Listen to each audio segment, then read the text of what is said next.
Hello, my lovely people. I hope you're all doing well. If you're coming across this channel for the first time, my name is Diana. I'm an overseer nurse currently working in the UK on a Tier 2 visa. On my channel, I basically share information about work, study, and life abroad. So if you're hoping to migrate, study, and live abroad, kindly consider subscribing to this channel as we share wonderful content that would enable you migrate successfully.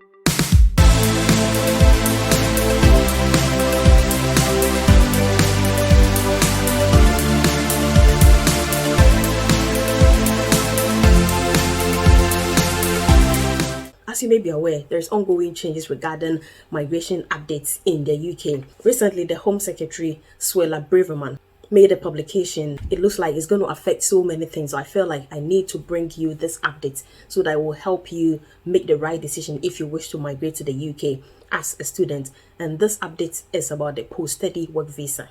So the post-study work visa is a visa that allows you to stay in UK after you've successfully completed your program of study. When Boris Johnson became Prime Minister, he reintroduced the post-study work visa. That was actually a good news for international students because it allowed them enough time to actually look for jobs, look for employers, and also look for even opportunities for PhD.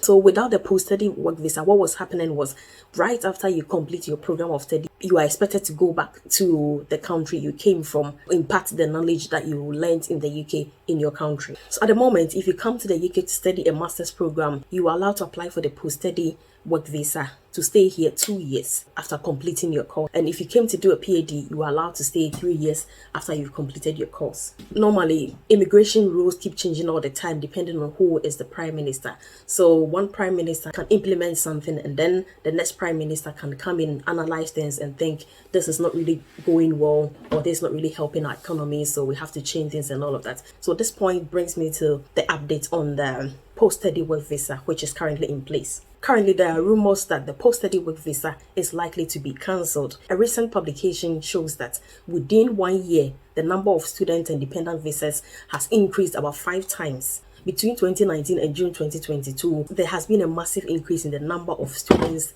who have come into the UK. So the UK government is thinking that this is putting pressure on their public services like NHS, the healthcare system, and housing, and also even on the education system. So now the plan is actually to look into ways they can control immigration. So what is happening now is the UK's Home Secretary says in an article that was published recently, the UK government will set out a plan in the coming weeks to ensure the immigration system supports growth whilst maintaining control. So that means they are yet to think of what to do to control immigration, as they say. So they've not really put a specific measure in place or when it's going to be implemented. They are still in the discussion process. So the moment there is any update, I'll definitely bring it out to you. So stay glued to this channel and subscribe if you've not done so.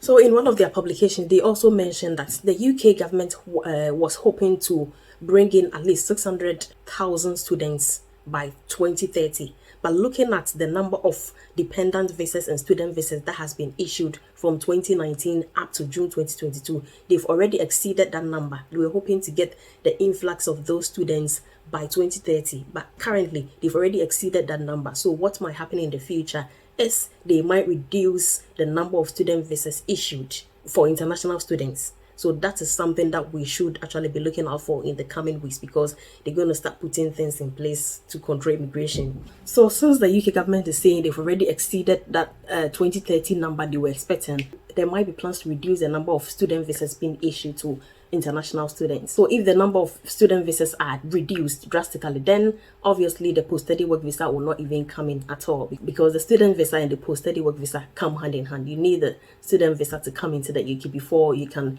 even apply for the post-study work visa after you've completed your course of study. Another point they are also deliberating on is to also potentially restrict the post-study work visa to only jobs that are in high demand within the UK.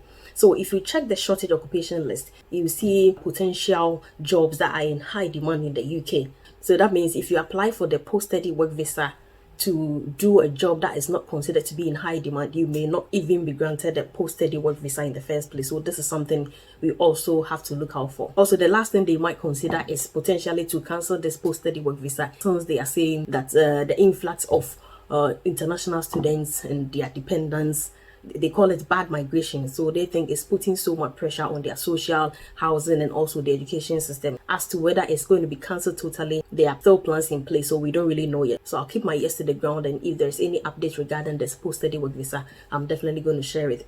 So now, what do we do? What is the plan? We have to put a plan in place just so that in case it's even cancelled, or in case they restrict it to certain universities or certain schools or certain courses, at least you will not be affected. Number one, what you need to do is, they were saying in another publication that they are going to look into inadequate universities offering substandard courses. They didn't make it clear as to which universities are considered inadequate or which courses are considered substandard.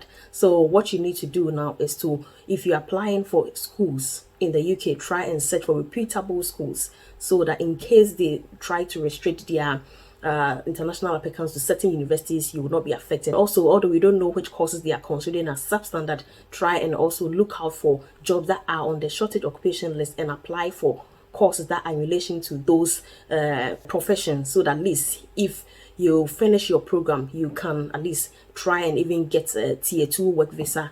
Then you will not be affected by the post-study work visa in case it's even cancelled. So I'll leave the link to the UK shortage occupation list. Go through them and then find out if there's any profession you are interested in, and try and look out for a program of study that is along that line, so that once you finish your study, or just when you're about to finish your study, you can start looking for skilled worker visa, so that at least you can get your tier 2 work visa and stay here without having any issues with post-study work visa in case it's completely cancelled. So like I said, everything is still in the early stages, and I will definitely come up with any updates I get regarding this post-study work visa. So I hope you've enjoyed this video, and kindly subscribe if you found this useful. Share it with others who are not really aware and those who are actually aspiring to come to the UK to study. Stay tuned for the updates, and I'll see you in the next video. Bye bye.